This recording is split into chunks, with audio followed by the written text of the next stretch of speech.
把外婆像大象一样装进冰箱，统共分几步3步。第一步，把冰箱门打开；第2步，把大象装进去；第3步，把冰箱门带上。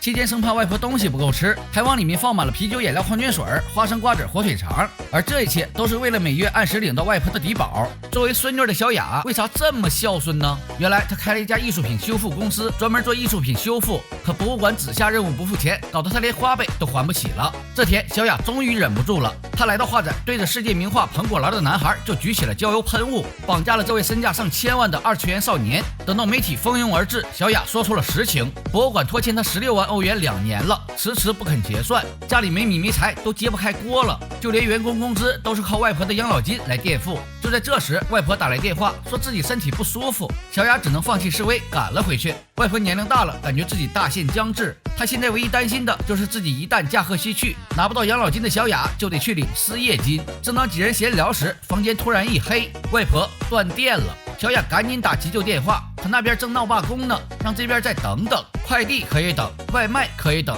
可外婆这一等就等来了苍蝇。这时2个员工兼好友想出了一个办法，把外婆冻起来继续领养老金。小雅觉得太荒谬了，可想到公家遥遥无期的酬劳，还有自己即将破产的公司，她无奈的同意了。就这样，80多岁的外婆一夜之间被冻成了小奶糕。而就在几公里外，一对特别的新人正在举行婚礼。这是一场特别的婚礼，一位20多岁的年轻小伙要跟一位打着吊瓶的大龄剩女结婚，难道这就是爱情吗？连神父都被感动了，摇身一变送给了他们一份大礼。原来2人结婚并不是因为爱情，而是小伙想要等90岁少女过世后领取她的养老金。他叫阿伟，人送外号退休金守护神，是个典型的工作狂。在他的带领下，队员们是1天班都没休过，副队长更是一怒之下秃了头，连个对象都没有，我要这秀发有何用？为了能有点私人空间，大家决定给阿伟找个对象。好巧不巧，小雅和阿伟迎来了第一次邂逅。这天，小雅兴冲冲地跑到博物馆，她以为有了上次媒体曝光后，欠条就可以变现金，可没想到官员对她说，给钱马上办，没钱等1年。面对着赤裸裸的威胁，不仅小雅很生气，就连她身后的提家武士也不乐意了。原来是阿伟潜伏在此，这哪里是钓鱼执法，明明就是捞鱼执法。福尔摩斯都没有他这么浪，但人被抓走了，钱怎么办？小美跑过来要官员签字。就在这一刻，他和阿伟2人王八看绿豆对上眼了。在阿伟眼中，小美简直就是女神，但作为一名税务警察，他坚决不肯让被捕的官员签字。2人推搡之中，阿伟摔下了楼梯。旁边的铁人看得这么不解风情，又给他补了一刀。躺在医院里的阿伟很受伤。这时小雅来医院看他，顺便讲述了自己的遭遇，希望阿伟不要起诉自己。阿伟为了让小雅放心，当场吃掉了起诉书。这一幕被手下们看到，他们决定撮合2人。第2天就以查税为由去找小雅。小雅一听警察上门，还以为外婆的事儿暴露了，难道冰箱里出现了叛徒？是速冻饺子还是羊肉片？小雅端咖啡的手抖成了帕金森，阿伟更是紧张的一屁股坐在地上，实在不知道聊啥了。阿伟就问外婆的身体怎么样，这让小雅更紧张了，她应付几句搪塞了过去。2人也在慌乱中结束了第1次正式见面。临走时，阿伟说他还会再来。不明所以的小雅以为阿伟发现了端倪，为了不被查出真相，3姐妹决定让血长已久的外婆晒晒太阳。这时外婆已经冻成了冰棍儿，看这制冷效果，冰箱质量不知道，这老太太质量倒是挺好。3人正坐等解冻呢，阿伟又来了。他们赶紧把外婆包起来，假装在斗地主。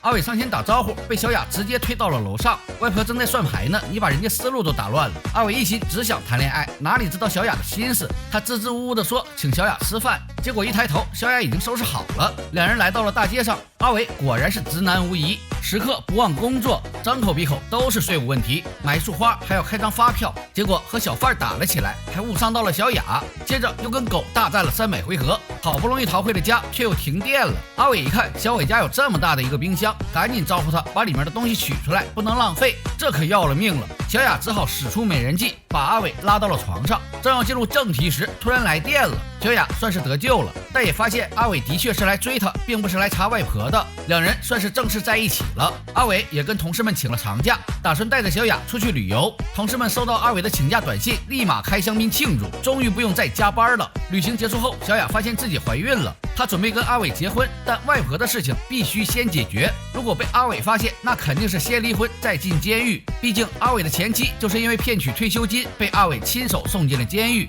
阿伟最擅长的就是大义灭亲，这次为了防止止意外发生，他们准备把外婆运到深山老林再解冻。车子开到半路，小雅就被警察拦下了。带头的一看，这不嫂子吗？赶紧放行。可随后赶来的阿伟却不答应，因为警方正在调查一个逃窜的黑帮老大，任何人都不能例外，哪怕晚上回家跪洗衣板也要查。死就死吧。豁出去的小雅打开车门，没想到里面却空无一物。原来10几分钟前，大姐的一个甩尾把外婆给甩出去了。最后在阿伟的帮助下，外婆被送回了家。阿伟坦白，他早就知道了奶奶去世的事情。之前小雅家停电，他在冰箱里就发现了端倪，但他不忍心处理小雅，毕竟小雅怀着他们的孩子，一切尘埃落定，外婆也该入土为安了。可大姐给夫妻俩算了一笔账，结婚要花钱，生孩子要花钱，养孩子也要花钱，你们俩有钱吗？阿伟纠结之下，决定将奶奶请回来，买一个更好更大的冰箱，让奶奶继续住着。这部电影看前面转折层出不穷，你会以为是荒唐的爱情喜剧，